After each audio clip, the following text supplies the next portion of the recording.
Hello, my podcast people, and thank you for joining me for yet another episode of my favorite podcast. As I was saying that, I'm like, wait, can I still say that? Because I got another podcast. I got two.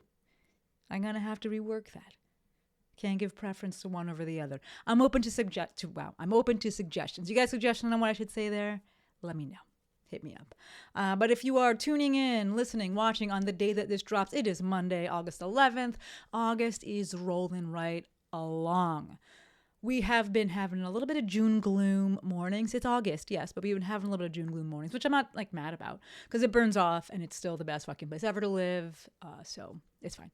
But today, talking about making a case for one-on-one services. But first, some life updates. I don't think I've really given some in a little bit. I'm going to move my desk up just a little bit. I don't think I've given some in a bit, so let's do that. All right, so for starters, fuck Trump. Okay, fuck Trump and fuck his entire administration. In case you're new here or you forgot, fuck Trump. Okay. Update number 2. Jill has her bachelorette party this weekend in Cabo. When this episode drops, we will have already returned, so we're just going to put it out into the ether that it was amazing because I know it's going to be. Danny J has done an amazing job of planning it, and we're all grown up, so it's going to be dope. Update number 3. When this episode drops, the new podcast, ChatGPT Curious, will have officially launched. The launch date is August 7th, so it'll be in the past. And I'm already getting such positive feedback from I've been doing some promos for it. I've been doing promoting the trailer and things like that. And just really good feedback and such support. And I already got a 5-star review in there. Y'all are fucking best. So I'm going to put that into the ether as well, that the launch went amazing. And thank you for that. If you don't know, got a new podcast. The trailer and the first 3 episodes are live. Go check them out. The podcast is called ChatGPT Curious. We will link it. Thank you, Courtney. The first episode is what you actually need to know about ChatGPT. The second episode is ChatGPT and the environment. Oh, that's a big one. Energy, water, and carbon emissions. And the third episode is ChatGPT killing creativity? I'm big pumped about all the episodes, the podcast in general, so go check it out.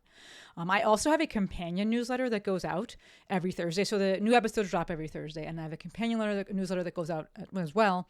And it's basically the podcast in written form. So think about a full episode compressed into like a 5 to 6 minute read. I'm excited about that. So sign up for that if you're more of a visual processor, visual learner. So yes, update number 4, volleyball and lifting are going great. I'm actually going to do that after I'm done recording this episode. I got some, I don't know if I talked about it on the podcast, but I got some handles, like actual handles to go on the squat rack that I have outside. I was influenced by Matt McInnes Watson, the plyo guy. And I had to jerry rig them a little bit with the help of Lex and some measuring. But I can now perform Hatfield lunges and Hatfield squats, because I also have a safety squat bar, and that's really nice. So whoever needs to hear this is for you.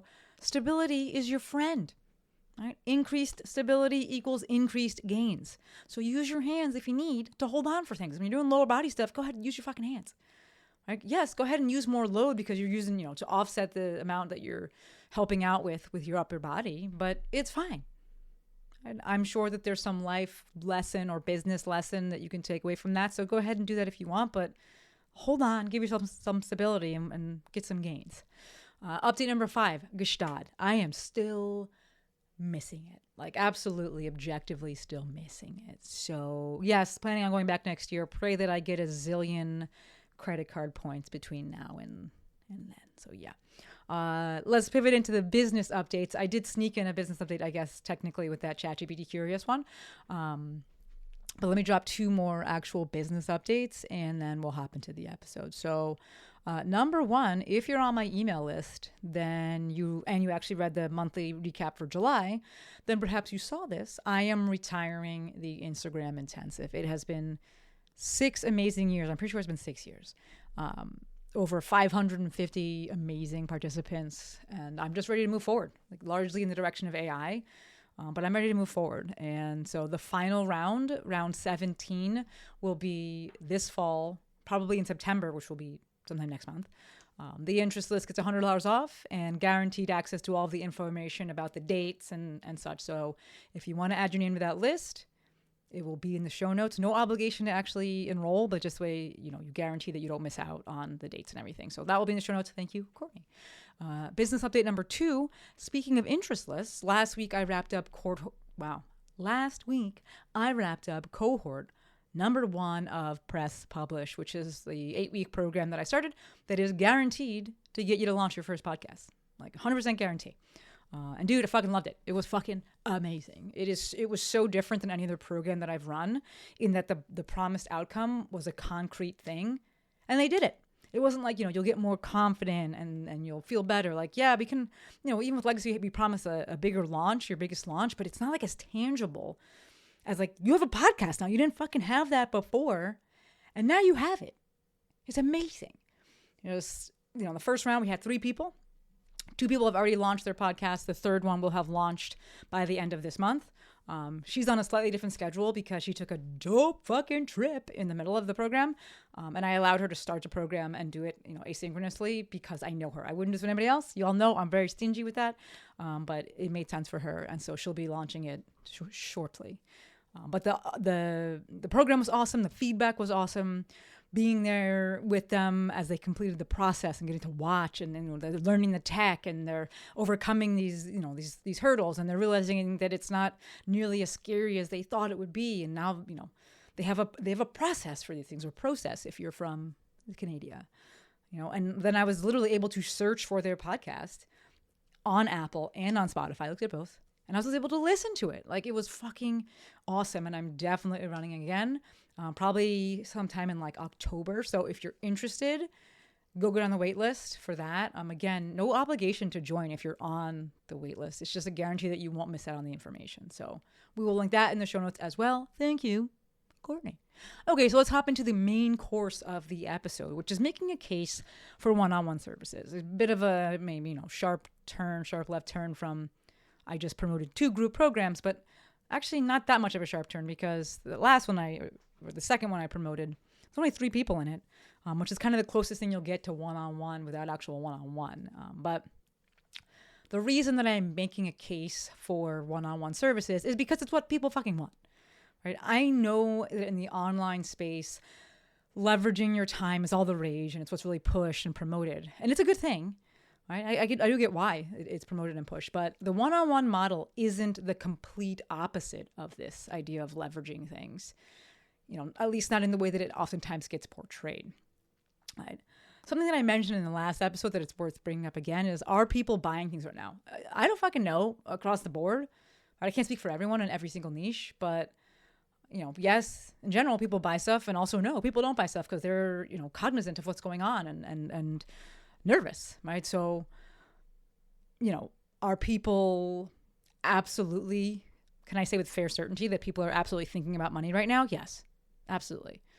Right? To that end, it actually, in my opinion, supports having a one-on-one service and offering one-on-one services, because for folks who are actually spending money, they're likely not being frivolous with how they're spending money. They want a result and they want their shit answered. And the best way to do that is with a one-on-one service. So yes, if folks are time sensitive and more time sensitive than they are price sensitive, things like that, then the DIY model, do it yourself model is great, that, you have a self-paced course or whatever. But this episode isn't about that, right? This episode is simply making a case for one-on-one services and the one-on-one model, which is typically contrasted with the group model. Of note, this episode is absolutely not shitting on the group model, right? I be trying to spend minimal time on social media these days because basically, if you read what's on there, it's like if you say that you stand for something, it automatically means that you completely abhor and detest the counterpart. And it's not even like about reasonable things where you're like, yeah, I detest and abhor racism and things like that. It's like, the example they always use is like, I like oranges. And people are like, so you fucking hate every other kind of fruit ever? And you're like, what is wrong with you? That's what I feel right now, like kind of with this caveat of like, I don't hate group models. I literally just promoted my 2 groups that I run. I just want to make a case for one-on-one services because I also offer those. And I think there's tremendous value. There is absolutely a time and a place for group. Typically, that time and place is when the service that's being delivered is about disseminating information, and when hearing from other people is actually beneficial to people in the group. Right? I got to see that firsthand with Press Publish that I just ran, that I just concluded. They were like 100% cheering each other on. They were motivated by each other to get things done. Like one person would be like, I uploaded this. And other people are like, bullshit, I better get my things going. Like just listening to people go through the process, and it inspired other people to do it. And that is not always the case, right? In that scenario, as I was disseminating information, made sense. And they were, really benefiting from having each other there. Yeah, group makes total fucking sense. Many times, though, what people want are your eyes, your brain, and your accountability on their shit. And that's a one-on-one service. And yes, it comes at a one-to-one price. Of note, I've talked about this before, but I'll say it again. I price things based on the one-to-one access to me. A little bit of one-to-one access, it's a very low price. A lot of bit of one-to-one access is a higher price. My niche, right, it's health and fitness. And one issue, a big issue that I see people doing is trying to leverage, or big issue I see people having, is trying to leverage a model and make a group offer.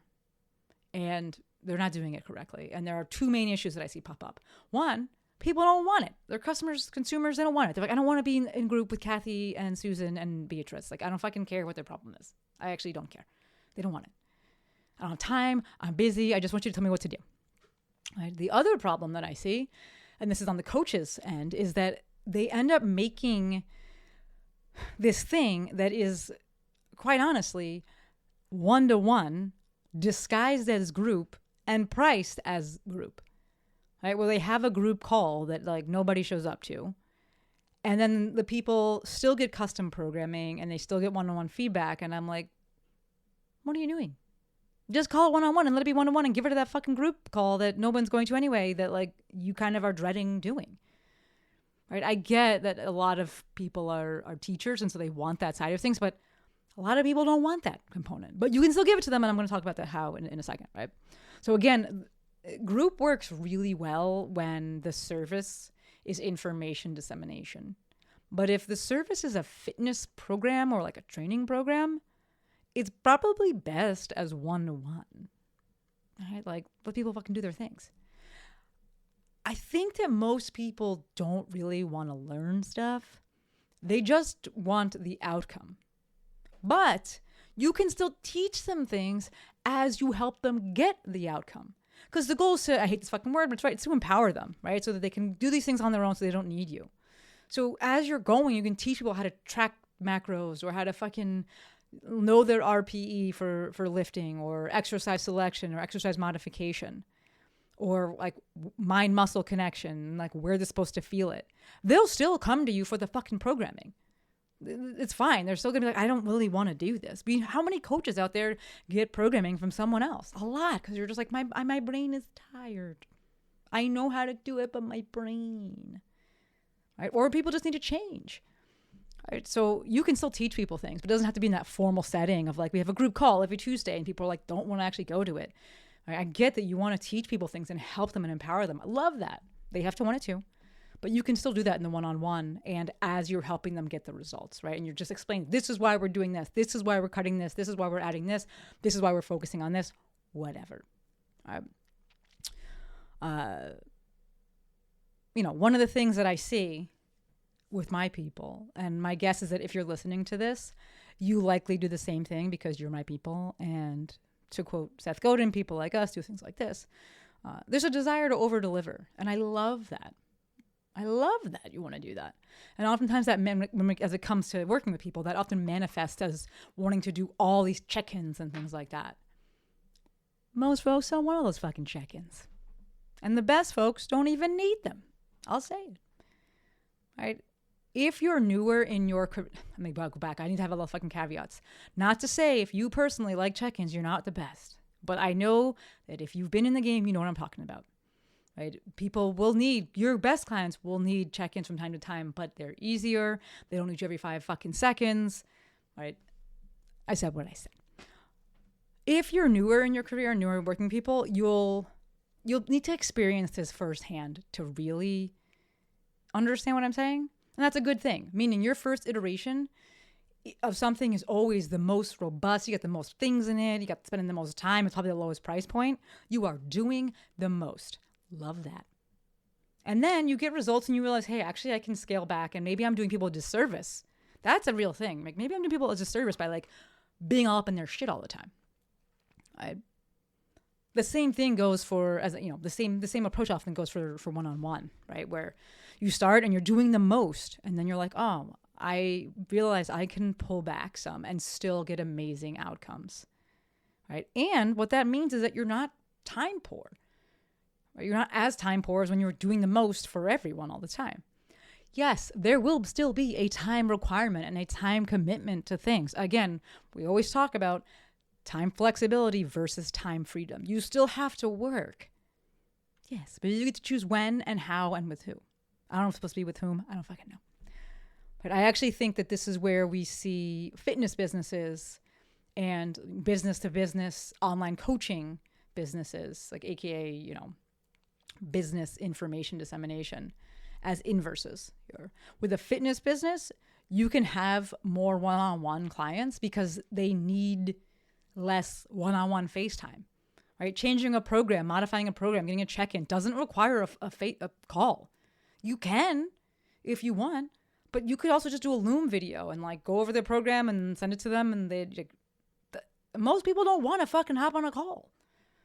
Whereas if you're in the information dissemination business coaching, that oftentimes requires one-on-one because the service you're providing is troubleshooting their business, right? It's to help them make decisions about things. It's to work through ideas together. That shit takes FaceTime and takes one-on-one calls. And yes, that objectively can add up, and so you can't maybe have as many people. But flip side of that is that oftentimes business coaching, you charge more because people will pay more to make money than they will to make themselves healthy. It's just the truth. Of note, one way to offset this and this need for all these one-on-one calls, if you're doing business coaching, would be, or just coaching in general, but would be something like Voxer Access. That's my favorite messenger platform. You can do text, you can do audio, whatever you want. And then people can communicate with you in between the actual sessions. But yes, that still absolutely does require time, and it can add up as well. Again, though, we are talking about time flexibility versus time freedom. So the last thing to mention here is that one-on-one will always allow for the highest price tag. Technically the second highest price tag, because the highest price tag would be for done for you, right? But the one-on-one has a high price tag because it's the closest guarantee to the desired outcome besides done for you, which is like, I guarantee you will get the outcome. I'm fucking doing it for you. The next best thing would be, I'm holding your hand with you through this whole thing one-on-one, right? Just you, no one else. So that's why we have these high price tags on it, or higher. It's like, kind of justifies the higher price tags. But I bring this up because we always want to try and keep things objective as we can, and math helps to keep things objective. So if you can charge more, then you need fewer customers. Group requires volume. You got to have people, right? You got to have enough people to fill this thing out, make it full. So if you know that you're exploding at the seams with one-on-one clients and you have no time, this episode isn't for you.